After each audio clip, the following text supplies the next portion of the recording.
એટલે આ જે લોકો આ ભૂપેન્દ્રસિંહની પાછળ રાજકીય કાવતરું કર્યું છે ને, એ લોકોના કોઈ ચૌદસિયા જો અહીંયા બેઠા હોય ને તો એ સાંભળી લે.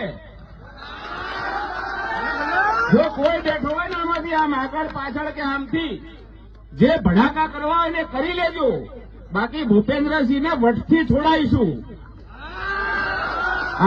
અને એક ભાઈ જે કુદાકુદ કરતી 2014 કુદાકુદ કરતા હતા કે બધાનો વરઘોડો નીકળે છે, ભૂપેન્દ્રસિંહનો વરઘોડો કેમ નહીં નીકળતો?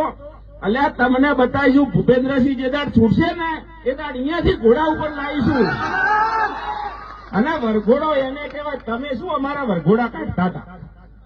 6000 કરોડ. એટલે તમારા બાપનું રાજ ચાલે 6000 કરોડ. પેલા કે 6000 કરોડ, પછી પાછા કે 400 કરોડ, હવે આયા કે 172 કરોડ. હવે ધીમે ધીમે કે મારું લોચા પડ્યા.